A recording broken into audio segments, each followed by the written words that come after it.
नमस्कार, news track के Y factor में आपका स्वागत है। मैं हूं योगेश मिश्र। पूर्वोत्तर में जीत ने भाजपा के लिए एक बहुत बड़ा अवसर मुहैया कराया है। त्रिपुरा और नागालैंड जैसे राज्यों में भाजपा का कमल खिलना यह बताता है कि जो लोग सिर्फ धर्म के आधार पर भाजपा का मूल्यांकन करते हैं वो मूल्यांकन गलत है। भाजपा का मूल्यांकन देश इन दिनों विकास के आधार पर भी कर रहा है। मेघालय और त्रिपुरा की जीत यही बताती है, क्योंकि इन दोनों राज्यों में भारतीय जनता पार्टी ने विकास को अपना एजेंडा बनाया था। मेघालय एक ऐसा राज्य है जहां पर 90% से ज़्यादा ईसाई रहते हैं, फिर भी भारतीय जनता पार्टी वहां सरकार बनाने में कामयाब हुई है। तो आने वाले दिनों में सिर्फ धर्म से जोड़कर भाजपा की छवि गढ़ने वालों को सतर्क हो जाना चाहिए। कभी आपने लोकसभा में देखा होगा कि एक छोटे से कद का बड़ा आदमी अध्यक्ष हुआ करता था, वो पूर्वोत्तर से आता था। उस शख्स का नाम था पीए संगमा। मेघालय की पूरी राजनीति आज की तारीख में संगमा परिवार के इर्द गिर्द ही घूम रही है।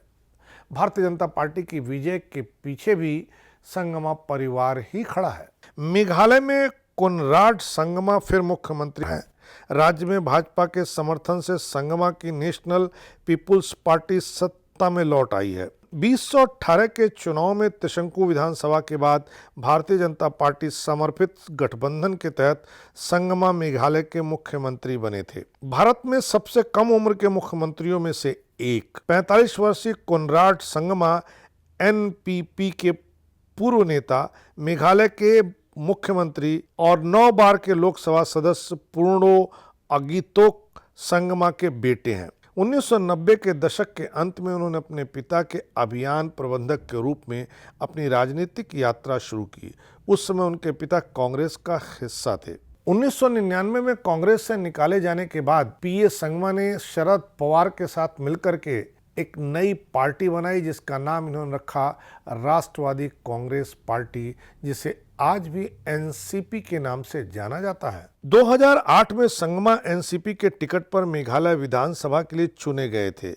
उन्हें बिजली, वित्त, पर्यटन आदि सहित कई महत्वपूर्ण मंत्रालय सौंपे गए थे।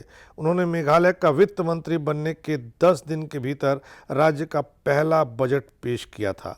2016 में अपने पिता की मृत्यु के बाद संगमा बाद में तुरा से संसद के लिए चुने गए।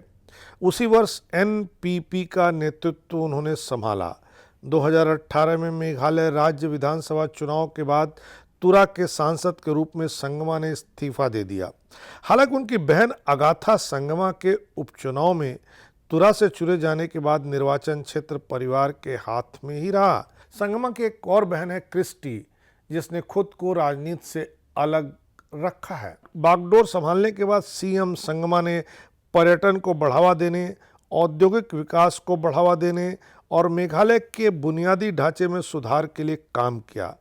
एनपीपी के नेता संगमा मेघालय क्रिकेट एसोसिएशन और स्पोर्ट्स अकादमी के अध्यक्ष के रूप में कार्य करने वाले एक कुशल संगीतकार और खेल उत्साही भी हैं।